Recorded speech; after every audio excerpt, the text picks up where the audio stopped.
بسم الله الرحمن الرحيم. ومن أحسن قولا ممن دعا إلى الله وعمل صالحا وقال إنني من المسلمين.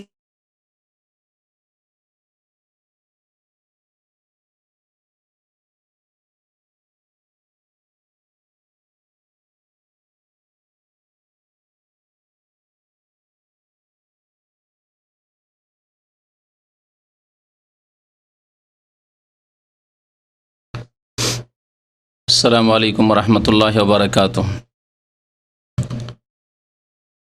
إن الحمد لله نحمده ونستعينه ونستغفره ونعوذ بالله من شرور أنفسنا ومن سيئات أعمالنا. من يهده الله فلا مضل له ومن يضلله فلا هادي له. وأشهد أن لا إله إلا الله وحده لا شريك له وأشهد أن محمدا عبده ورسوله. يا أيها الذين آمنوا اتقوا الله حق تقاته ولا تموتن إلا وأنتم مسلمون. يا أيها الناس اتقوا ربكم الذي خلقكم من نفس واحدة وخلق منها زوجها وبث منهما رجالا كثيرا ونساء واتقوا الله الذي تساءلون به والأرحام إن الله كان عليكم رقيبا.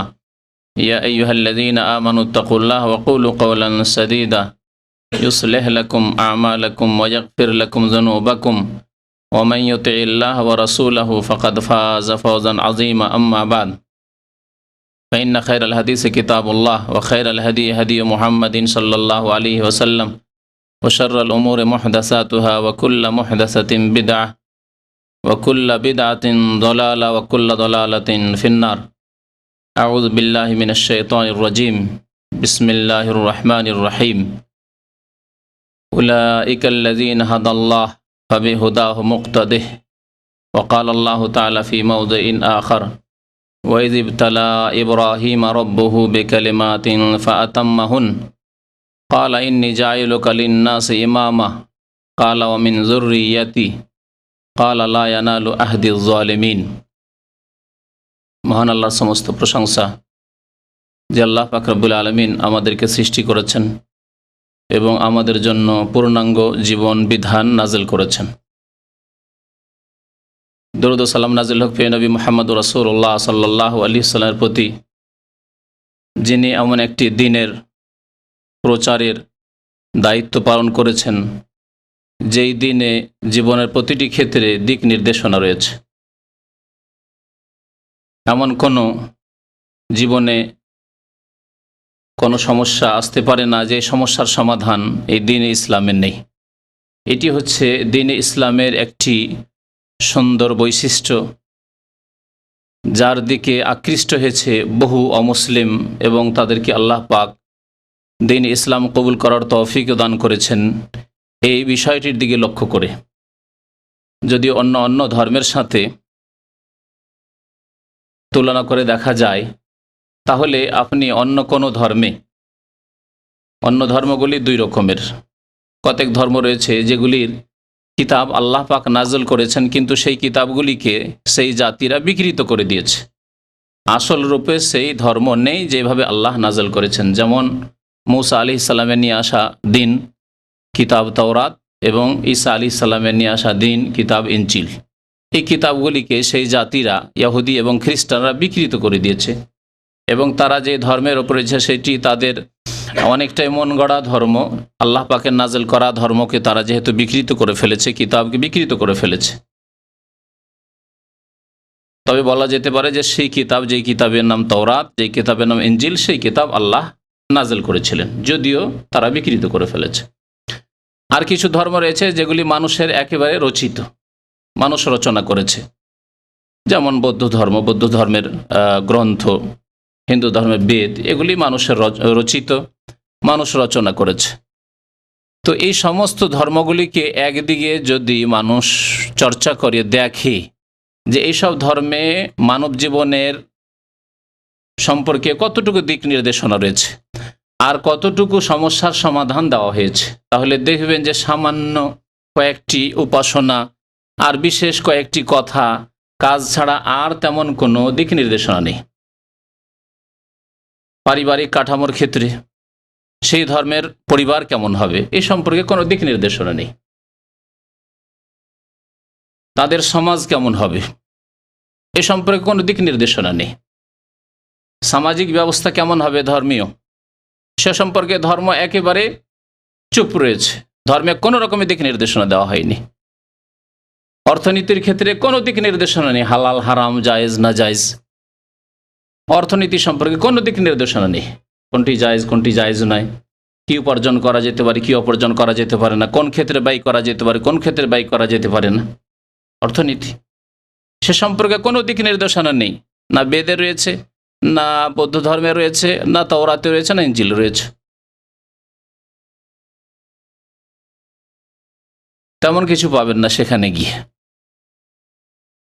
কিন্তু কোরআনুল কারীম এবং তার ব্যাখ্যা রাসূলুল্লাহ সাল্লাল্লাহু আলাইহি সাল্লামের হাদিস পড়ে দেখুন, জীবনের প্রতিটি ক্ষেত্রে, ছোট ক্ষেত্র হোক বড় ক্ষেত্র হোক, ব্যক্তি জীবনের ক্ষেত্রে হোক, পারিবারিক জীবনের ক্ষেত্রে হোক, সামাজিক ক্ষেত্রে হোক, অর্থনীতির ক্ষেত্রে হোক, রাষ্ট্রনীতির ক্ষেত্রে হোক, সমস্ত ক্ষেত্রে দিক নির্দেশনা রয়েছে দ্বীন ইসলামে, কোরআন এবং সুন্নাহ। এমন কোনো সমস্যা আপনার আমার হতে পারে না যে সমস্যার সমাধান কোরআন সুন্নাহ দেওয়া হয়নি, স্পষ্টভাবে দেওয়া হয়েছে, অথবা যা অস্পষ্ট রয়েছে যে সম্পর্কে উলামায়ে কেরামরা বিস্তারিত আলোচনা করেছেন, ইস্তেমবাত করেছেন। তার একটি বিষয় যেটি হচ্ছে ইসলামের একটি বৈশিষ্ট্য, তা হচ্ছে যে বিষয়টিকে উলামায়ে কেরামরা খেসালুল ফিতরা বা সোনানুল ফিতরা বলে আখ্যায়িত করেছেন, অর্থাৎ ফিতরতি প্রাকৃতিক সুন্নত, প্রাকৃতিক কিছু কাজ। আরেক ভাষায় যদি বলা হয় সেগুলি এভাবে বলা যেতে পারে যেগুলি প্রাচীনতম সুন্নত বা আদর্শ। যে সুন্নতগুলি আম্বিয়া কেরামের সুন্নত, যে আদর্শগুলি আম্বিয়া কেরামের আদর্শ, এবং সেগুলিকে কিয়ামত পর্যন্ত মানব জাতির জন্য আল্লাহ পাক রব্বুল আলামিন শরীয়তে দান করেছেন বিধানস্বরূপ, যেগুলি মানুষকে পালন করতে হবে। আর মুসলিম উম্মাহ যেহেতু আল্লাহ প্রদত্ত দ্বীনের ওপর রয়েছে একমাত্র, সুতরাং মুসলিম উম্মাহ সে আম্বিয়া কেরামের সুন্নতগুলিকে, আম্বিয়া কেরামের আদর্শগুলিকে তারা সাদরে গ্রহণ করেছে এবং জীবনের বিভিন্ন ক্ষেত্রে, যেই ক্ষেত্রগুলিতে নবী করিম সাল্লাল্লাহু আলাইহি ওয়াসাল্লাম সেই আদর্শগুলির কথা উল্লেখ করেছেন, যেগুলি হচ্ছে প্রাচীনতম সুন্নত, এগুলি হচ্ছে আম্বিয়া কেরাম আলাইহিমুস সালামের সুন্নত, সেই সুন্নতগুলির বাস্তবায়ন তারা করে থাকে। যদি সত্যিকার অর্থে মুসলিম হয় তাহলে যেইভাবে নবী করিম সাল্লাল্লাহু আলাইহি ওয়াসাল্লাম সেই সুন্নতগুলির বাস্তবায়ন করতে বলেছেন সেইভাবে তারা সেগুলির বাস্তবায়ন করে থাকে। এগুলিকে নবী করিম সাল্লাল্লাহু আলাইহি সাল্লাম তাঁর মোবারক হাদিসে বলেছেন সোনানুল ফিতরা। একটি হাদিস রয়েছে খামসুম মিনাল ফিতরা, আর একটি হাদিস রয়েছে আশরুম মিনাল ফিতরা। 5টি প্রাচীনতম সুন্নত রয়েছে বা 10টি প্রাচীনতম সুন্নত রয়েছে। নবী করিম সাল্লাল্লাহু আলাইহি সাল্লাম যে হাদিসে 5টি বলেছেন তাতে সবগুলিকে উল্লেখ করা উদ্দেশ্য ছিল না, কিছু উল্লেখ করেছেন। আর যেখানে 10টি উল্লেখ করেছেন সেখানে অধিকাংশ যেগুলি প্রাচীনতম সুন্নত, আম্বিয়া কেরামের সুন্নত, সেগুলিকে উল্লেখ করেছেন এবং সেগুলি এই উম্মতে মুসলিমাকেও পালন করতে হবে। নবী করিম সাল্লাল্লাহু আলাইহি ওয়াসাল্লাম যেহেতু সেই দিক নির্দেশনা দিয়েছেন।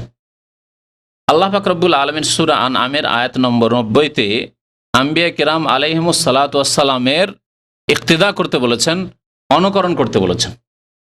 উলাইকাল্লাযীনা হাদাল্লাহ, আম্বিয়া কেরাম গণ সম্পর্কে আল্লাহ পাক রব্বুল আলামিন উল্লেখ করার পর বলছেন যে এরাই তো যাদেরকে আল্লাহ পাক রব্বুল আলামিন হিদায়াত দান করেছেন।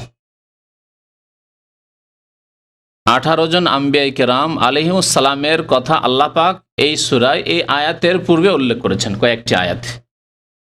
মোট 25 জন আম্বিয়া কেরাম আলাইহিমুস সালামের কথা আল্লাহ কোরআনুল কারীমে উল্লেখ করেছেন। তাদের 18 জনের কথা আল্লাহ পাক রব্বুল আলামিন এই সূরাতেই উল্লেখ করেছেন। তারপর আল্লাহ বলছেন উলাইকা, এই আম্বিয়া কেরামগণ যাদের কথা আমি উল্লেখ করলাম, আল্লাযীনা হাদাল্লাহ, তাদেরকে আল্লাহ পাক রব্বুল আলামিন সঠিক পথ প্রদর্শন করেছেন, হিদায়াত করেছেন। সুতরাং তোমরা কি করবে? এই উম্মতকে আমাদেরকে আল্লাহ পাক রব্বুল বলছেন ফাবে হুদাহ মুক্তাদেহ, সুতরাং তাদের আদর্শে আদর্শিত হও, তাদের হিদায়াতকে, তাদের পথকে অনুসরণ করো, তাদের সঠিক পথের তোমরা অনুকরণ করো, ইক্তিদা করো। ফাবে হুদাহ মুক্তাদেহ, তাদের তরিকা, তাদের আদর্শের তোমরা অনুকরণ করো। এইভাবে আল্লাহ পাক রব্বুল আলামিন আদেশ করেছেন আমাদেরকে যে আম্বিয়া কেরাম আলাইহিমুস সালাতু ওয়াস সালামের যেসব সুন্নত, যেসব আদর্শ নবী করিম সাল্লাল্লাহু আলাইহি সাল্লাম অনুমোদন দিয়েছেন, স্বীকৃতি দিয়েছেন এবং উম্মতকে সেগুলি করার আদেশ করেছেন, সেগুলি আমাদেরকে পালন করতে হবে। এই কথা এই জন্যই বললাম যে হতে পারে যে আম্বিয়া কেরামের এমন কিছু আদর্শ রয়েছে যেগুলি নবী করিম সাল্লাল্লাহু আলাইহি ওয়াসাল্লাম আমাদেরকে করতে বলেননি, সেগুলি আমাদের জন্য সুন্নত নয়। আগের আম্বিয়া কেরাম আলাইহিমুস সালাতু ওয়াস সালামের যে কোনো আদর্শ সুন্নত সম্পর্কে, তরিকা সম্পর্কে ঘাটতি হতে পারে, বাড়তি হতে পারে, বা তার বিকল্প কিছু আল্লাহ পাক দিতে পারেন। সুতরাং সবগুলি মানতে হবে না। যেগুলি নবী করিম সাল্লাল্লাহু আলাইহি ওয়াসাল্লাম মানতে বলেছেন সেগুলি আমাদের জন্য মানা আবশ্যক হয়ে গেছে। এই প্রাচীনতম সুন্নতগুলি সম্পর্কে বা ফিতরাতগত সুন্নতগুলি সম্পর্কে আব্দুল্লাহ বিন আব্বাস রাদিয়াল্লাহু তাআলা আনহুমা তাফসিরে বলেছেন সূরা বাকারার আয়াত নম্বর 124-এর, ওয়াইয ইবতালা ইব্রাহিম রাব্বুহু বিকালিমাত। আল্লাহ পাক ইরশাদ করছেন যে তোমরা স্মরণ করো সেই ঘটনাকে, সেই প্রাচীন যুগের ঘটনাকে, ইব্রাহিম আলাইহিস সালামের ঘটনাকে। ইবতালা ইব্রাহিম রাব্বুহু, ইব্রাহিম আলাইহিস সালামের রব তাকে পরীক্ষা করলেন। আল্লাহ পরীক্ষা করলেন। কি দিয়ে পরীক্ষা করলেন? আল্লাহ বলছেন বেকালিমাত, কয়েকটি বাক্য দ্বারা, কয়েকটি আদেশ দ্বারা। এখানে বাক্য থেকে বা কথা থেকে আদেশকে উদ্দেশ্য করা হয়েছে, শব্দ দিয়ে নয়, আর শুধু বাক্য দিয়ে নয়, বরং প্রত্যেকটি বাক্যে, প্রত্যেকটি কথায় আল্লাহ পাকের আদেশ ছিল এবং সেই আদেশ দিয়ে আল্লাহ পরীক্ষা করেছে যে এই আদেশগুলি ইব্রাহিম আলাইহিস সালাতু ওয়াস সালাম পালন করছেন কিনা। আল্লাহর আদেশ, ইব্রাহিম তোমাকে এই কাজ করতে হবে। একটি পরীক্ষা শেষ হলো, আবার আল্লাহর একটি আদেশ হলো যে এই কাজ তোমাকে করতে হবে। ইব্রাহিম আলাইহিস সালাম আল্লাহর খলিল ছিলেন, আল্লাহ রাসূল ছিলেন, তার কাছে ওহী আসছে, আর একের পর এক একটি কথার দ্বারা, এক একটি আদেশ দ্বারা আল্লাহ পাক রব্বুল আলামিন ইব্রাহিম আলাইহিস সালাতু সালামকে পরীক্ষা করছেন। ওয়াইয ইবতালা ইব্রাহিমা রাব্বুহু বিকালিমাত, কয়েকটি বাক্য দিয়ে আল্লাহ ইব্রাহিম আলাইহিস সালামকে পরীক্ষা করলেন। ফাতাম্মাহুন্না, ইব্রাহিম আলাইহিস সালাম পরীক্ষায় পাশ করলেন না ফেল। আল্লাহ বলছেন সে সুন্দরভাবে সেই বাক্যগুলির দাবি পূরণ করলেন, অর্থাৎ পরীক্ষায় তিনি উত্তীর্ণ হলেন, পাশ করলেন। ফাতাম্মাহুন্না, পাশ, ইব্রাহিম আলাইহিস সালাম পাশ করলেন আল্লাহর পাকের পরীক্ষায়। যখন তিনি পাশ করে নিলেন পরীক্ষায়, আল্লাহর আদেশ হলো পালন করলেন, আদেশ হলো পালন করলেন, আদেশ হলো পালন করলেন। আল্লাহ বলছেন কালা ইন্নী জাইলুকা লিন্নাসি ইমামা। আল্লাহ বলছেন ইব্রাহিম আলাইহিস সালামকে যে হে ইব্রাহিম, আমি তোমাকে সারা বিশ্বের মানুষের জন্য ইমাম বানাতে চাই। ইমাম মানে হয় নেতা, ইমাম মানে হয় অনুসরণীয় ব্যক্তি। তোমাকে এমন এক ব্যক্তিত্বতে আমি পরিণত করতে চাই যে সারা বিশ্বের মানুষ কিয়ামত পর্যন্ত তোমার অনুসরণ করবে। এই যে আদেশগুলি তুমি পালন করলে, এই আদেশগুলির ক্ষেত্রে তুমি একা নও, বা শুধু তোমার জামানার বা তোমার উম্মতের লোকেরাই নয়, এমনকি মুহাম্মদুর রাসূলুল্লাহ সাল্লাল্লাহু আলাইহি সাল্লাম আসবেন শেষ রাসূল হয়ে সারা বিশ্বের মানুষের জন্য, এবং যারা তার দাওয়াতে সাড়া দিবে, অর্থাৎ মুসলিম মুমিন হবে, তারাও তোমাকে ইমাম মেনে নেবে, অর্থাৎ তোমার এই বিষয়গুলির ক্ষেত্রে অনুকরণ করবে। কালা ইন্নী জাইলুকা লিন্নাসি ইমামা, আমি সারা বিশ্বের মানবতার জন্য তোমাকে ইমাম বানাতে চাই, তোমাকে নেতৃত্ব দিতে চাই, তোমাকে পেশওয়া বানাতে চাই। পেশ ইমাম করে আমাদের দেশের মানুষের পেশ ইমাম বুঝে, তাই না, মসজিদের ইমামকে। তো তোমাকে আমি সারা বিশ্বের মানুষের জন্য অনুসরণীয়, অনুকরণীয় ব্যক্তি বানাতে চাই। ইব্রাহিম আলাইহিস সালাম তো নিজে ইমামত পেয়ে গেলেন, দ্বীনের ইমামত, আল ইমামাতু ফিদ্দীন, এ হচ্ছে ধর্মীয় ইমামত, নেতৃত্ব। সারা বিশ্বের মানুষ কিয়ামত পর্যন্ত তার অনুসরণ করবে। কত ক্ষেত্রে যে ইব্রাহিম আলাইহিস সালামের আমরা অনুসরণ করি, হজ থেকে শুরু করে, কাবা ঘরের তওয়াফ থেকে শুরু করে, সাফা মারওয়া সাই থেকে শুরু করে, আর আপনার কি বলে কোরবানি থেকে শুরু করে, বাকি যেগুলি সুনানুল ফিতরা বলবো সেগুলিও, যে 10টি ফিতরাতের কথা, প্রাচীনতম সুন্নতের কথা উল্লেখ করবো সেগুলিও, সেই ক্ষেত্রেও আল্লাহ পাক রব্বুল আলমিনের নিয়ামত। আল্লাহ তাকে ইমামত দান করছেন, নেতৃত্ব দান করছেন। তিনি শুধু নিজে ইমামত পাবেন আর অন্যকে ভুলে যাবেন, নিজের সন্তান সন্ততিদেরকে, আগামী প্রজন্মকে ভুলে যাবেন না। চট করে আল্লাহর কাছে দোয়া করছেন, কাল আমিন যুররিয়াতি, আমাকে তো আল্লাহ ইমামত দিলে, কিন্তু আল্লাহ আমি চাই যে আমার সন্তানদেরকেও দেওয়া হোক, আমার সন্তানদেরকেও দিনের ইমামত নেতৃত্ব দেওয়া হোক। কাল আমিন যুররিয়াতি। আমাদের এখানে শিক্ষণীয় বিষয় রয়েছে। আমরা নিজের জন্য দোয়া করব এবং আমাদের সন্তান সন্ততি ছেলে মেয়েদের জন্য দোয়া করব। হ্যাঁ, তাদের ছেলে মেয়েদের জন্য দোয়া করব। আগামী প্রজন্ম কিয়ামত পর্যন্ত যারা আসবে, আমাদের বংশধর, তাদের জন্য দোয়া করব যে আল্লাহ তাদেরকেও সৎ করো। আমি শুধু নামাজি হইলাম, আমার ছেলে মেয়ে নামাজি হলো, আগামী প্রজন্মে আর নামাজ নেই, দিন নেই, ইসলাম নেই, এমন যেন না হয়। সাথে সাথে আল্লাহ পাকের কাছে বিনা বিলম্বে, যেমনই আল্লাহ বলছেন যে তোমাকে ইমাম বানিয়ে দিচ্ছি, বলছেন আমিন যুররিয়াতি, আমার ছেলেদেরকে আল্লাহ ইমামত দান করেন। আল্লাহ পাক রব্বুল জবাব বলছেন, কাল লা ইয়ানালু আহদিজ জালিমিন, তোমার পরে ইমামত শুধু তাদেরকে দেব যারা তোমার আদর্শের উপর অটল থাকবে। পক্ষান্তরে যারা জালেম হয়ে যাবে, পাপ করে, অন্যায়ের পথ অবলম্বন করে,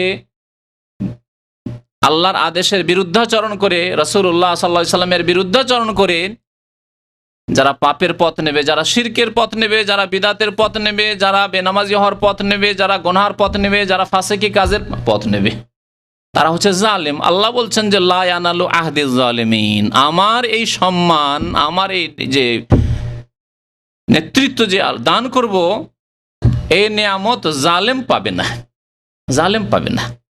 যে আল্লাহ এবং রাসূলের নাফরমানি করবে তাদেরকে দুনিয়ায় দিনের ইমামত দেওয়া হবে না।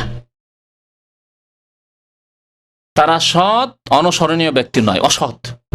যদিও জাহেল মূর্খ সমাজ, শিরক বিদাতের সমাজ তাদের অনুসরণ করে থাকে, কিন্তু আল্লাহ পাক রব্বুল আলমিনের পক্ষ থেকে তাদেরকে এই দিনের ইমামত দেওয়া হয়নি। তাদের কাজে আল্লাহ পাক রব্বুলের বরকত রাখেনি। এই কয়েক বছর সময় মানুষের বয়স যা শেষ হয়ে গেলে আল্লাহর আযাবে নিমজ্জিত হবে, অপদস্থ হবে আল্লাহ পাক রব্বুলের দরবারে। এখন আসেন সেই প্রাচীনতম সুন্নত বা আম্বিয়া কিরাম আলাইহিমুস সালাতু ওয়াস সালামের সুন্নতগুলি আপনাদের সামনে উল্লেখ করি। একটি সুন্নত হচ্ছে খাতনা করা। খাতনা করা, খাতনা করা যাকে আমাদের দেশের মানুষরা বলে মুসলমানি করা। মুসলমানি করা এই কথাটি আমাদের দেশে হয়তো হিন্দুদের পাশাপাশি বাস করার কারণে এসেছে, যে ওরা খাতনা করে না আর আমরা খাতনা করি, তো এই খাতনা করে চিহ্নিত হয় যে আমরা মুসলমান, সেই জন্য হয়তো নামটি পড়েছে, এটা হতে পারে।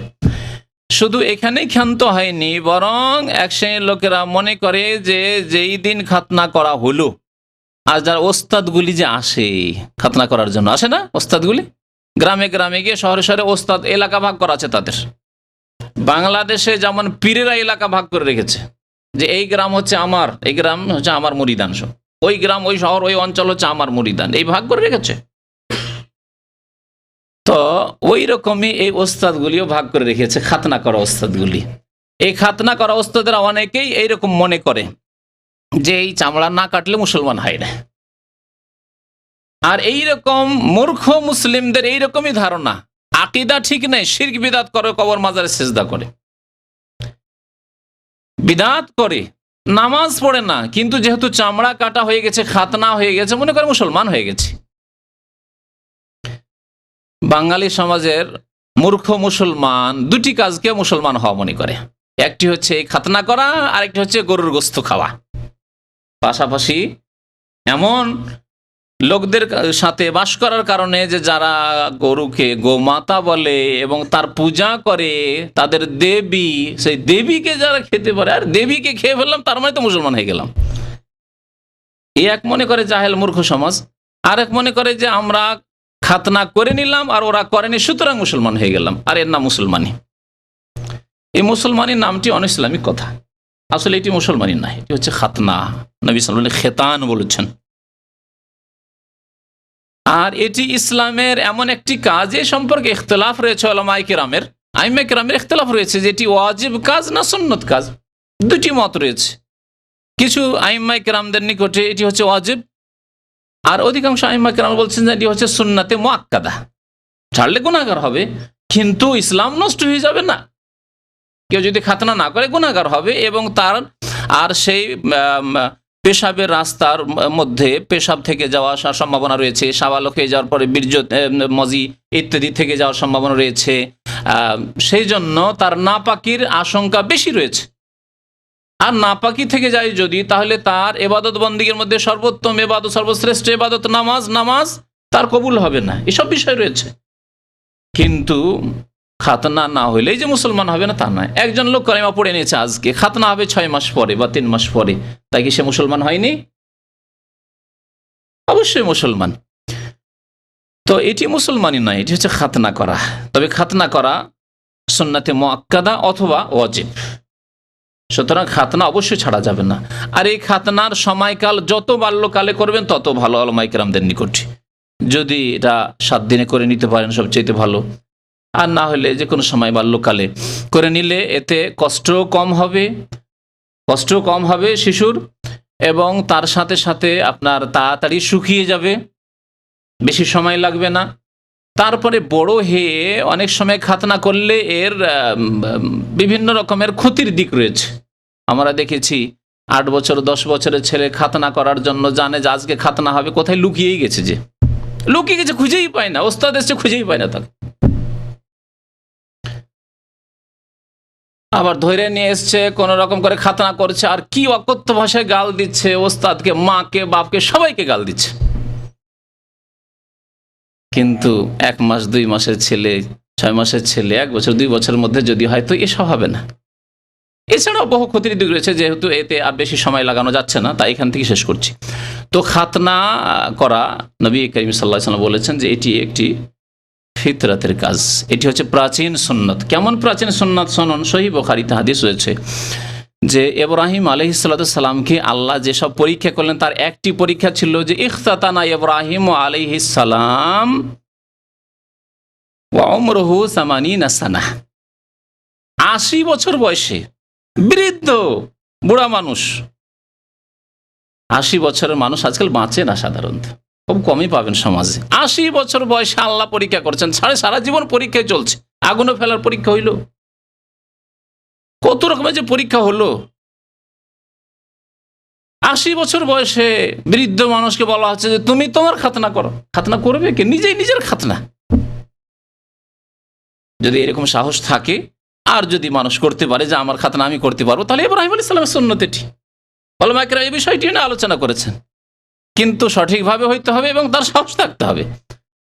ইব্রাহিম আলাইহিস সালাম নিজের হাতে কাদ্দুম রয়েছে হাদিসে, বিল কাদ্দুম, কোলাড়ি নিলেন, আর নিয়ে একবারের আঘাতে খাতনা করিয়ে ফেললেন। আল্লাহ। তো ইব্রাহিম আলাইহিস সালামের এটি হচ্ছে সুন্নত, প্রাচীন সুন্নত। তো খাতনা বাল্য জীবনে বাচ্চাদের করে নিতে হবে, এই একটা খাতনার বিষয়। দ্বিতীয় বিষয় হচ্ছে মিসওয়াক করা, এটি হচ্ছে প্রাচীনতম সুন্নত। আম্বিয়া কেরাম আলাইহিস সালাতু ওয়াস সালাম করেছেন। নবী করিম সাল্লাল্লাহু আলাইহি ওয়াসাল্লাম খুব বেশি মিসওয়াক করতেন, এবং মিসওয়াক সম্পর্কে নবী করিম সাল্লাল্লাহু আলাইহি ওয়াসাল্লামের বহু হাদিস রয়েছে। মিসওয়াক সম্পর্কে নবী করিম সাল্লাল্লাহু আলাইহি ওয়াসাল্লাম একটি হাদিস বলেছেন, লাউলা আন আশুক্কা আলা উম্মতি, আমার উম্মতের জন্য যদি কষ্টকর বিষয় না হতো তো আমার তহম বিসওয়াক, তাদেরকে মিসওয়াক করার বাধ্যতামূলক আদেশ করতাম। মিসওয়াকের আদেশ তো রয়েছে, কিন্তু এখানে আমি তাদেরকে আদেশ করতাম, মানে তাদের উপর ওয়াজিব, ফরজ করে দিতাম। ফরজ করা হয়নি, কিন্তু মিসওয়াক করা সুন্নাত এবং সুন্নাতে মুআক্কাদা। লামার তহম বিসওয়াক ইনদা কুল্লি সালাতিন, প্রত্যেক নামাজের সময়। আরেকটি হাদিস আছে প্রত্যেক ওযুর সময়। তাহলে ওযুর সময় মিসওয়াক করা একটি ক্ষেত্র, নবী সাল্লাল্লাহু আলাইহি ওয়াসাল্লাম যেমন হাদিস রয়েছে। নামাজ শুরু হতে যাচ্ছে, ইকামত হচ্ছে, তখন মিসওয়াক করা সুন্নাত, যে সুন্নতটি আমাদের দেশের মযহাবপন্থী বিদআতীরা হাদিস মানতেই চায় না, বলছে না সালাতিন মানে না ওযু। অথচ নবী সাল্লাল্লাহু আলাইহি ওয়াসাল্লাম দুইটি ভাষা বলেছেন, সুতরাং দুই ক্ষেত্রে রাখুন না কেন, অসুবিধা কোথায়? ওযুর সময় মিসওয়াক করলেন, আবার নামাজ যখন শুরু হচ্ছে, ইকামত হচ্ছে, তখন মিসওয়াক করলেন। নবী সাল্লাল্লাহু আলাইহি ওয়াসাল্লামের দুটি হাদিসের উপর, দুটি আদেশের উপরই আমল হয়ে গেল, দুটি সুন্নতের আমল হইল। এছাড়া নবী করিম সাল্লাল্লাহু আলাইহি ওয়াসাল্লাম মিসওয়াক করতেন যখনই ঘুম ভাঙত। কানা ইযা কামা মিনাল লাইলি ইয়াসুসু ফাহু বিসওয়াক। রাসূলুল্লাহ সাল্লাল্লাহু আলাইহি ওয়াসাল্লাম রাত্রে যখনই ঘুম থেকে উঠতেন, তখন প্রথম কাজ হতো তার মিসওয়াক করা, মিসওয়াক করতেন। ঘুম থেকে উঠেছেন, ঘুমের পরে দেখেন মুখটা কেমন আঠা আঠা হয়ে যায়, তাই না? সেই সময় খুব খারাপ লাগে, মিসওয়াক করলে সুন্দর হয়ে যায়, এই এক ফায়দা। তারপরে নবী সাল্লাল্লাহু আলাইহি ওয়াসাল্লাম ঘুম থেকে উঠেই তাহাজ্জুদ পড়তেন। তাহলে তাহাজ্জুদের আগে আল্লাহর সামনে দণ্ডায়মান হবেন, রহমতের ফেরেশতারা হাজির, সেখানে যাতে করে মুখে কোনো দুর্গন্ধ না থাকে, সুতরাং তখন মিসওয়াক করে নেওয়া। নবী করিম সাল্লাল্লাহু আলাইহি ওয়াসাল্লাম যখন বাড়িতে ঢুকতেন, ইযা দাখালা আহলাহু, নিজের পরিবারের কাছে যেতেন, মুখে গন্ধ থাকতে পারে, কষ্ট হইতে পারে। অনেক লোক মুখে গন্ধ থাকে, যার গন্ধ থাকে সে টের পায় না। কথা সত্য কিনা? কথা সত্য। কয়েকদিন আগে এক ভাই এসছেন, এত মুখে দুর্গন্ধ, আল্লাহু আকবার, যে আমার বরদাস্ত হচ্ছে না, কিন্তু সে হয়তো টের পায় না। ভালো মানুষ, আর কাছে এসে কথা বলছে, আরো কষ্ট লাগছে, বড় লজ্জায় পড়ে গেলাম, কিভাবে বলি তাকে। তো এইরকম হয়। সুতরাং আপনাকে মুখ সব সময় পরিষ্কার রাখার চেষ্টা করতে হবে। যখনই দেখবেন যে মুখের আপনার একটা পরিবর্তন এসছে, খাওয়ার পরে অথবা ঘুমের পরে, বাড়িতে ঢুকলেন, স্ত্রীর কাছে যাচ্ছেন, মুখে আপনার গন্ধ, আপনি চান ভালো শাড়ি পরে থাক, ভালো জামা কাপড় পরে থাক, ভালো সেজে থাক, এটা আপনি চান। আর আপনার স্ত্রী চায় না? আপনার স্ত্রী চায় না যে আমার স্বামীও সুন্দর হয়ে থাক? আর সুন্দর হওয়ার মানে আবার হারাম কাজ করেন না, দাড়ি মুন্ডে সুন্দর থাকবেন, ওটা নয়। হারাম কাজ করে সুন্দর নয়, ওটা সুন্দর নয়, ওটা সুন্দর নয়, বরং পুরুষত্বকে হারিয়ে দিয়ে নারীত্ব অবলম্বন করা। কারণ পুরুষত্বের প্রমাণ হচ্ছে, আর পুরুষের পুরুষত্ব হচ্ছে যে তার দাড়ি থাকবে। মা আয়েশা রাদিয়াল্লাহু তাআলা আনহা আল্লাহর প্রশংসা করতেন, কি বলে শুনবেন? বলতেন, আলহামদুলিল্লাহিল্লাযী যায়্যানার রিজালা বিল্লুহা।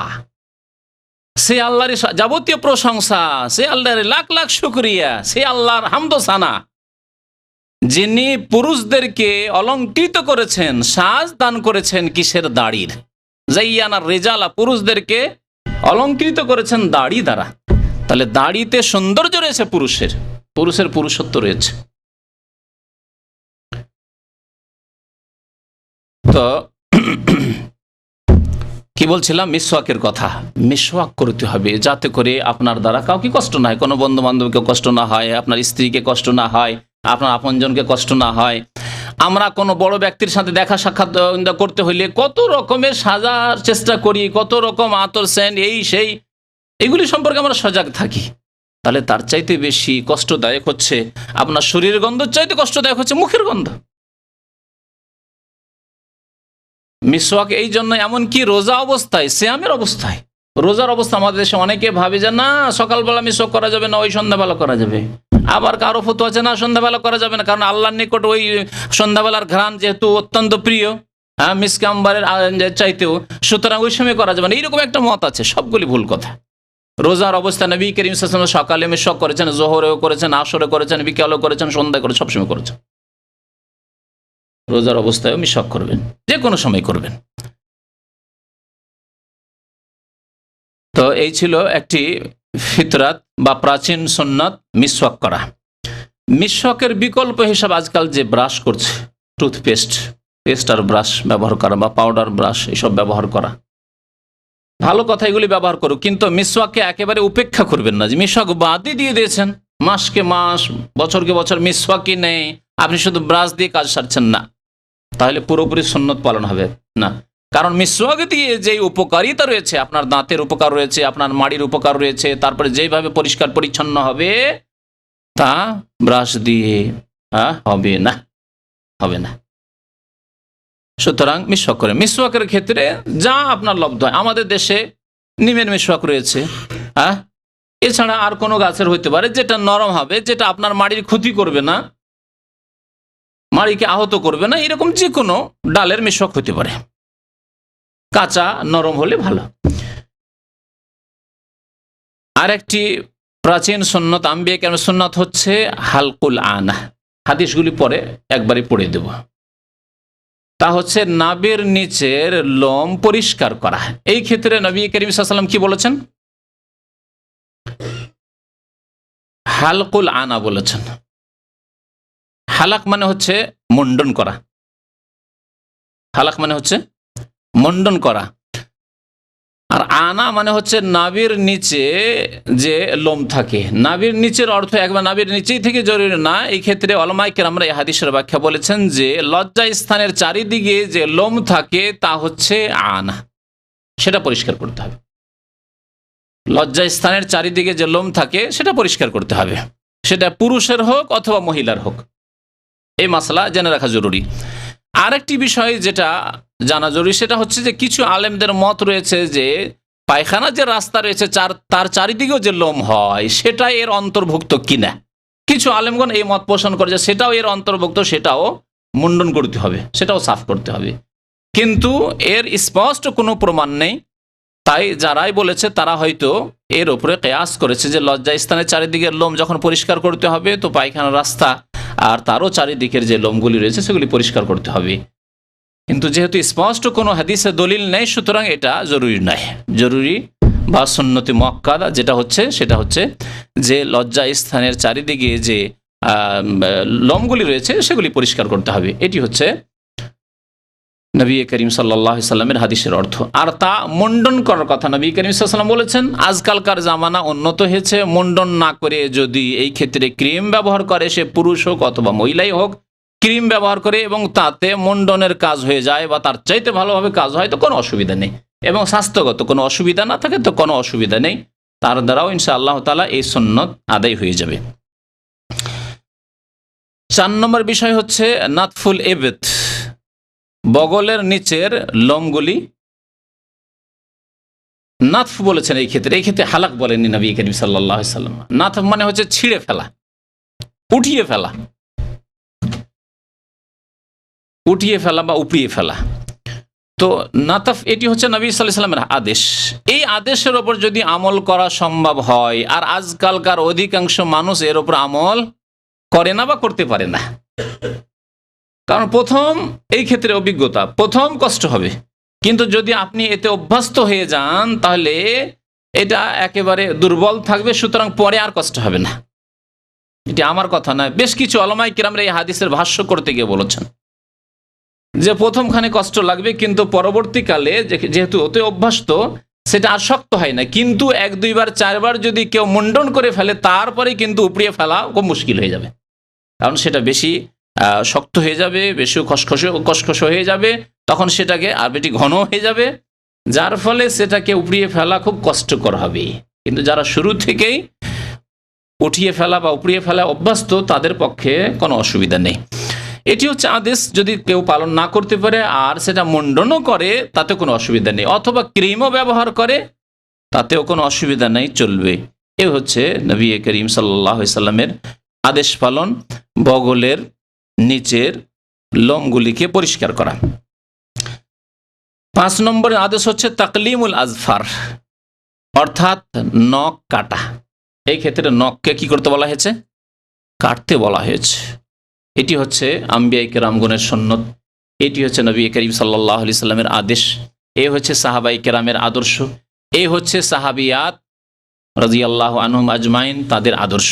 সুতরাং আজকাল মুসলিম সমাজে যে এক শ্রেণীর লোকদেরকে পাওয়া যায়, বিশেষ করে মহিলাদের, পুরুষদের মধ্যে হতে পারে কিছু এরকম ফাসেক লোক, কিন্তু বিশেষ করে মহিলাদের মধ্যে এমন বেশ কিছু মহিলা আজকাল দেখা যায় যারা নখকে বড় বড় করে রাখে। এতে সাদৃশ্য রয়েছে বিজাতি কাফেরের, এতে সাদৃশ্য রয়েছে পশুর, হিংস্র পশুর। কাফেরের সাদৃশ্য হারাম করেছেন নবী করিম সাল্লাল্লাহু আলাইহি সাল্লাম। নবী করিম সাল্লাল্লাহু আলাইহি সাল্লাম বলছেন মান তাশাব্বাহা বিকওমিন ফাহুয়া মিনহুম, যেই ব্যক্তি অন্য কোনো জাতির সাদৃশ্যতা অবলম্বন করবে তারা তাদের দলভুক্ত হবে, তাদের মধ্যে গণ্য হবে। তাহলে কেউ যদি দেখে যে কোনো কাফের মহিলা, ইহুদি, খ্রিস্টান, হিন্দু প্রচার মাধ্যমে আসছে, টিভিতে দেখছি বা ঘরের টিভি আছে, ইন্টারনেটে দেখছি, আর এই বড় বড় নখ দেখতে খুব ভালো লাগছে, কারণ আপনার ফিতরাত, এটি ফিতরাত বলা হয়েছে, ফিতরাত আপনার প্রকৃতি বিকৃত হয়ে গেছে। এইরকম মহিলাদের বা পুরুষদের ফিতরাত বিকৃত হয়ে গেছে, যার ফলে তাকে ভালো লাগছে। এই মহিলার মতো চুল পুরুষদের, এটা কি ভালো লাগছে? তাকেও ভালো লাগে না, বড় কষ্ট লাগছে। এই চুল বইতে একজন পুরুষকে আসলে কষ্ট লাগছে, কিন্তু তার ফিতরাত প্রকৃতি বিকৃত হয়ে গেছে, সেজন্য নারীদের সাদৃশ্যতা অবলম্বন করেছে এবং আল্লাহর লানত হইতে আছে তার উপর। নবী করিম সাল্লাল্লাহু আলাইহি ওয়াসাল্লাম বলেছেন যে যারা পুরুষ হয়ে নারীদের সাদৃশ্যতা অবলম্বন করবে আর যারা নারী হয়ে পুরুষের সাদৃশ্যতা অবলম্বন করবে তাদের উপরে আল্লাহর লানত রয়েছে, রাসূলুল্লাহ সাল্লাল্লাহু আলাইহি ওয়াসাল্লাম লানত, অভিশাপ রয়েছে। তাহলে মহিলাদের মধ্যে চুল রাখা পুরুষদের এটি লানতের কাজ, অভিশাপের কাজ আল্লাহ এবং রাসূলের। এইরকমই যদি মহিলারা পুরুষদের সাদৃশ্যতা অবলম্বন করে, বেশভূষাই হোক, চালচলনে হোক, কথাবার্তায় হোক, ইত্যাদি বিভিন্ন ক্ষেত্রে হোক, তাহলে এটি লানতের কাজ।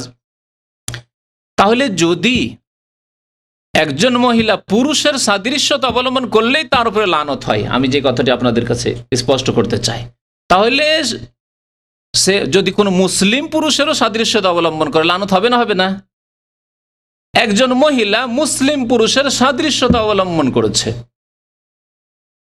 লানত হবে না? হবে না? মুসলিম পুরুষ যেমন চুল ছোট ছোট করে রাখছে, ও এভাবে রাখবে যেন আমি পুরুষদের মতো রাখবো।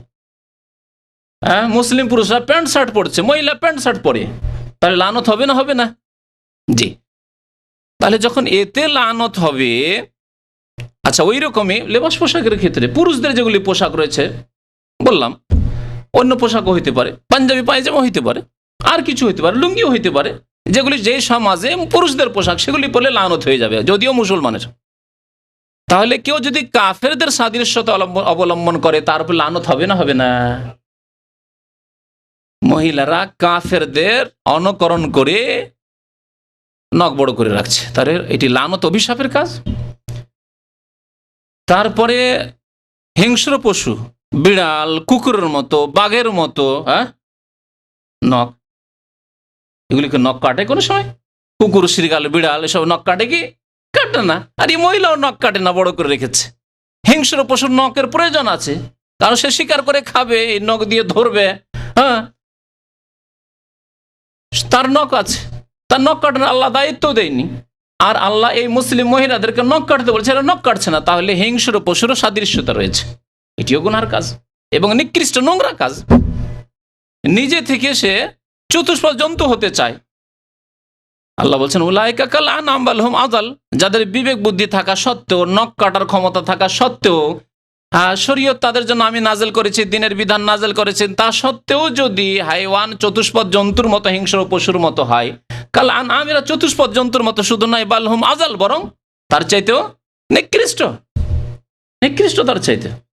সুতরাং আমি মুসলিম মহিলাদেরকে সাবধান করছি, মুসলিম উম্মতের দায়িত্বশীল স্বামীদেরকে সাবধান করছি, মুসলিম ভাইদেরকে সাবধান করছি যে তাদের বোনেরা, তাদের ভাতিজিরা, তাদের ভাগ্নিরা, তাদের স্ত্রীরা ইত্যাদি ইত্যাদি, তাদের মা খালারা নখ বড় করে রাখবে, আর আপনারা চুপ করে বসে থাকবেন, আপনারাও গুনাহে শামিল হবেন। এরা নৌকো ছিদ্র করছে সমুদ্রে, আর সেই ছিদ্র নৌকাতে আপনি বসে আছেন, তারাও ডুবে ধ্বংস হবে আল্লাহর আযাবে, আর আপনিও ডুবে ধ্বংস হবেন, মনে রাখবেন। যেমন নবী করিম সাল্লাল্লাহু আলাইহি ওয়াসাল্লাম ওই হাদিসে বলেছেন, যেই সমাজে আপনি বাস করছেন, যেই পরিবারে বাস করছেন, অথচ তারা হারাম কাজ করছে, আপনি তাদেরকে নিষেধ করছেন না। আর আমি এইরকম বেশ কিছু, এই কথাটিকে এই জন্য আরো বলছি যে আমি জানি এমন ভাইদেরকে চিনি যাদের দাড়িও আছে, মাশাআল্লাহ, আর 5 ওয়াক্ত নামাজও পড়ে, আর তাদের স্ত্রীরা বড় বড় নখ রাখে, জানি। আশ্চর্য হয়ে যাবেন আপনি। তাহলে এরা স্বামী হিসাবে কি জবাব দেবে আল্লাহ পাক রব্বুল আলামিনের নিকটে? কুল্লুকুম মাসউলুন আন রাইয়াতিহি, প্রত্যেককে তার রাখালি সম্পর্কে কাল কিয়ামতে জিজ্ঞাসা করা হবে, জবাব দিতে হবে। কি জবাব দেবেন সেই দিন? তো নখ কাটতে হবে। 6 নম্বরের বিষয় হচ্ছে কাসসুস শারিব, মোচ বা গোঁফ কে কি করা? কাস মানে ছাঁটা, ছোট করা, কাস মানে কাটার কথা বলা হয়েছে। তাহলে মুন্ডন করা নয়, সহি হাদিসে মুন্ডন করা নেই। তবে মোচের ক্ষেত্রে আছে আরো কয়েকটি শব্দ আছে। কাস আছে মানে কাটা, কাটা ছোট করেও কাটা হতে পারে, একটু বড় রেখেও কাটা হতে পারে। এই জন্য দেখা যায় কারো একটু বড় হয়ে আছে, কারো একটু ছোট হয়ে আছে, কেউ একেবারে হয়তো খুব ছোট করে রেখেছে, কেউ আবার রাখেইনি, মুন্ডনি করে দিয়েছে।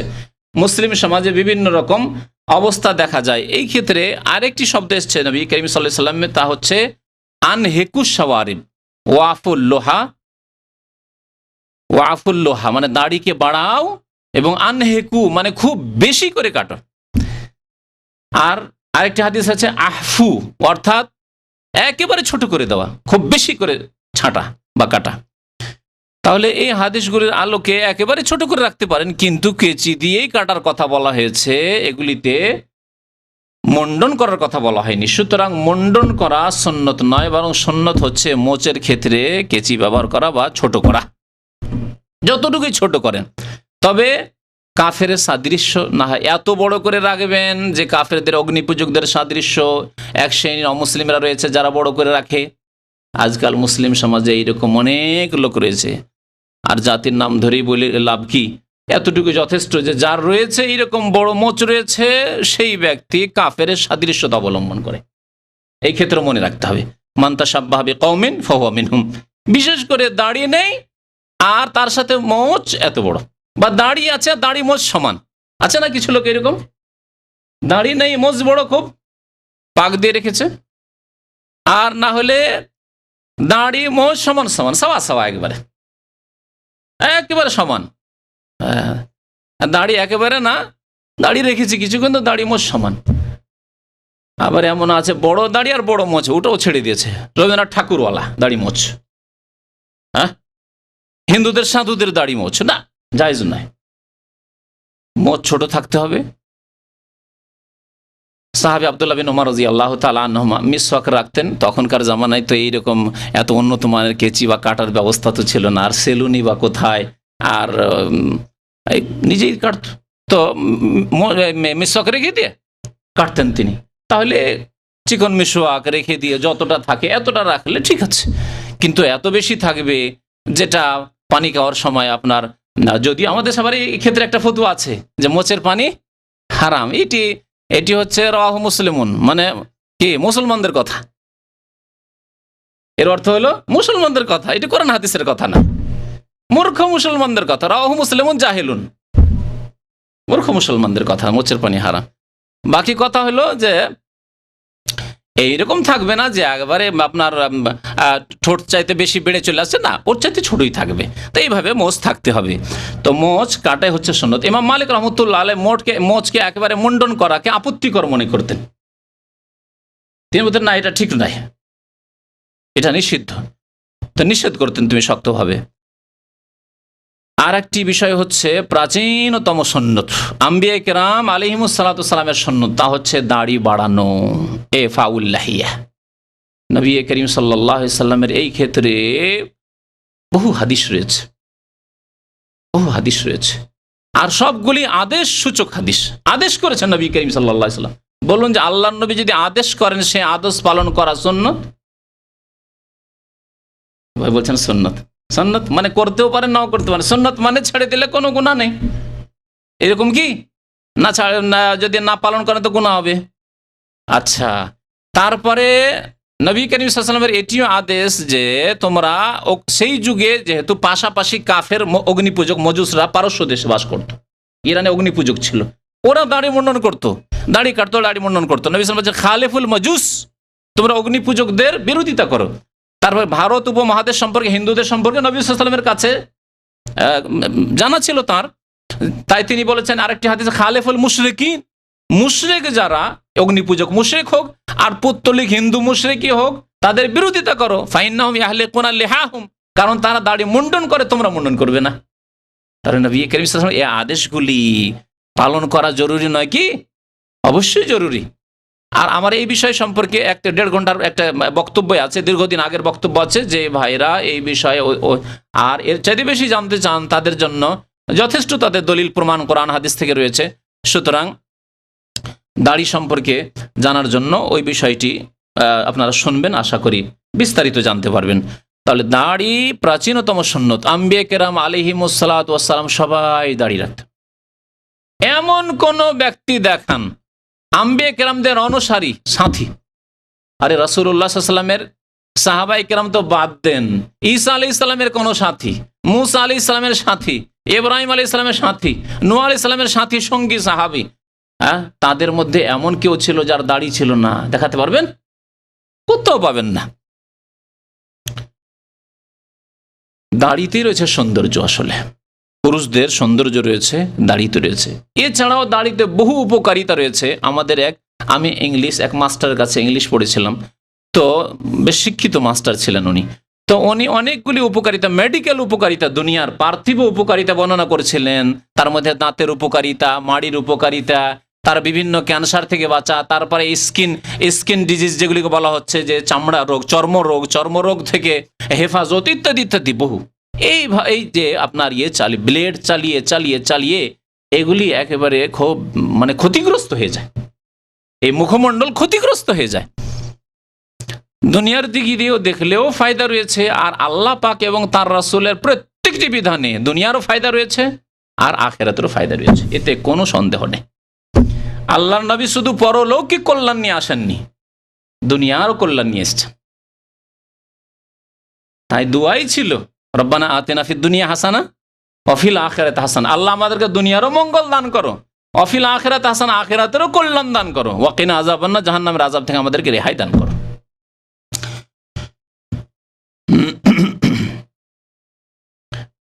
8 নম্বরের বিষয় হচ্ছে কুলি করা।